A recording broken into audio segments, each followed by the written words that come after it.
At the age of 17, when I entered the United States Naval Academy, I first took the oath to support and defend the Constitution against all enemies, foreign and domestic. I subsequently repeated that oath 6 times at every promotion in rank, and most recently when I had the honor to become a member of Congress. Is that not enough to prove my loyalty to our nation? I deployed 6 times, serving in 6 ships in the Middle East and Western Pacific, working under challenging conditions while operating complex weapon systems, overseeing nuclear reactors, driving ships, and ultimately commanding a combat-ready unit of 400 sailors. Is that not enough to prove my loyalty to our nation? In the first 3 years my husband and I were married, we spent almost 2 years apart so that we could both serve at sea and deploy 3 times. Is that not enough to prove my loyalty to our nation? Am I to look back on my military career and the sacrifices it meant for my family and remain silent in the face of people?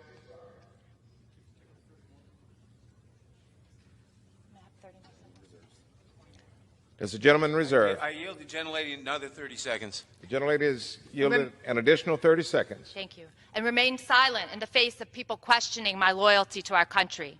I believe that I speak clearly for all fellow Jewish veterans that this echoes of language that has been used to marginalize and persecute the Jewish people for centuries. The recent accusations of dual loyalty call into question the equal footing of Jewish members in elected office and, by extension, all Jews living in America. I'm proud to vote on this resolution in condemnation of this rhetoric. I yield my time. The gentlelady yields back. The gentleman from Georgia is recognized. Thank you, Mr. Speaker. And I would remind, I don't think my friend from New York would question my belief that what happened at Charlottesville or anywhere else was bad. I don't think he really meant that, Mr. Speaker, because I do believe it is bad, and I think what is bad is having to write this thing 7 days and having to figure this out. With that, I yield 3 minutes to the gentleman from New York, Mr. Zeldin. The gentleman from New York is recognized. Well, thank you, Mr. Speaker. Let's all be honest with each other. We are here today, right now, because of anti-Semitic rhetoric from one member of this chamber said again and again and again. We would not be on this floor right now otherwise to discuss this topic. If that member was a Republican, that member's name would be in this resolution, and this resolution would be all about condemning anti-Semitism, and it would be done so forcefully. That member in January had to apologize for talking about a hypnosis of Israel that they have over the entire world. That member had to apologize in February by saying that if you support Israel, it must be because you're bought off by Jews. That member called it an unequivocal apology, even though she filled it with equivocation. And now we're back again, this time by saying that if you support the U.S.-Israel relationship, that you must have pledged allegiance to a foreign government. Except this time that member is refusing to apologize. Even if you gave that member every benefit of the doubt that she had no idea what she was doing, why now wouldn't she be apologizing? Why would she be more emboldened to refuse an apology altogether? I apparently am giving Rep. Omar more credit than the Speaker is, because I don't believe she is naive. I believe that she knows exactly what she's doing. It is an American value, by the way, to have reasonable, legitimate criticism of a government, whether it be the U.S. government, Israel, or any other government. It is not an American value, though, to be hurling anti-Semitic rhetoric. Anti-Semitism must be condemned unequivocally and emphatically.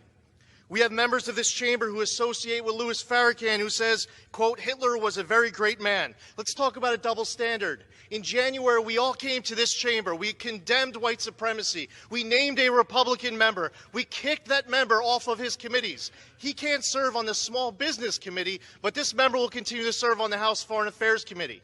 But no, now we can't come here and just emphatically, solely, forcefully condemn anti-Semitism and name names, but if it was a Republican, we would. It's time to call out these statements for what they are.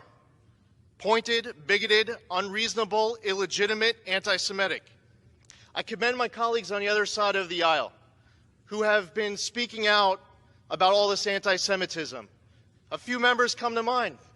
Chairman Engel, Congressman Deutsch, Congressman Nadler, Congresswoman Lowy, Congressman Gottheimer.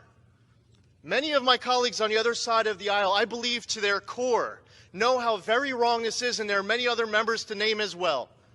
And I'd be remiss if I didn't take this opportunity to say thank you to each and every one of them, because support of Israel, support of Jews, standing against anti-Semitism has been bipartisan in the past. It should be bipartisan today and should be bipartisan for every moment in the future. First, Representative Omar improperly and deliberately filed for a tax status for which she was not qualified, an illegal action in both federal and state law. The Minnesota Campaign Finance Board found on June 6th of this year that she illegally used campaign funds to pay a law firm to review her tax records. The Campaign Finance Board exposed crystal clear probable cause for a tax fraud or tax evasion investigation when they discovered that Representative Omar filed as married and filing jointly with Mr. Ahmad Hersey in 2014 and 2015. During those years, she was legally married to Mr. Ahmad Elmi. Did the illegal filing produce a lower tax liability for the couple? Did her illegal tax filing bring her tax exemption for which she was not legally qualified? Usually people choose the tax filing status that yields them the lowest tax liability. Also, the board shared that the couple filed jointly during 2 specific years. Iihan Omar and Ahmad Hersey have been together as a couple for 17 years. Given her record of crimes and violations of so many laws, it may be worth evaluating her claims of status in those other years as well. Second, Representative Omar lived together simultaneously with her first and second husbands at the same addresses in Minnesota and North Dakota in 2009 through 2011. The tax enforcers may need to check if she used an illegal tax filing status and obtained tax deductions, including standard deduction levels for which she was not qualified in those years. Third, we know that Representative Omar took improper kickbacks from 3 Minnesota colleges in 2017 when she oversaw their state budgets in 2017. Under campaign pressure, she returned those kickbacks in 2018. It is worth checking to see if she reported the kickbacks as income in 2017 or deducted the paybacks as expenses in 2018. 5 grounds for an investigation include corruption in public office and tax evasions on grounds of illegal filing status, improper deductions, concealed income from kickbacks, and improper claims for expenses. We are also aware of Representative Omar's pattern of improper conduct. She has been fined by the Campaign Finance Board for diverting campaign funds for an unpermitted political trip to Orlando. She has been directed to pay back her expenses for uncovered political trips to Boston, New York, Philadelphia, Chicago, Florida, and Washington, D.C. She has been punished for conversion of campaign funds to pay for personal legal and accounting services. She has flouted laws regarding the filing of her personal financial data in a way that distorted the political campaign process. On June 25th, I asked my Congresswoman Angie Craig to launch an investigation into these improprieties. That went nowhere. She said, do it yourself. So on July 23rd, I asked the U.S. House Ethics Committee to investigate Representative Omar. That request is currently being reviewed by the Office of Congressional Ethics.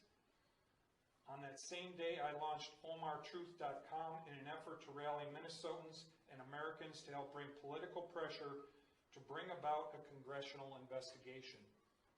After 2 weeks, we have over 44,000 citizens expressing their strong desire to bring about a full investigation, and the list is growing.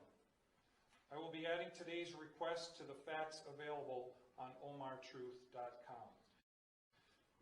Today, I and 9 other representatives are asking the nonpartisan federal and state tax enforcers to open investigations. We are simply asking them to do their jobs. I'm in a town where we have a lot of people who are refugees who have come, some from Somalia, some from Bosnia. I've never heard one of them say that America's a terrible place or be unappreciative of our country. Most of them are thankful. I've met people who have come here from behind the Iron Curtain that got away from communism. They're some of the best Americans we have because they really appreciate how great our country is.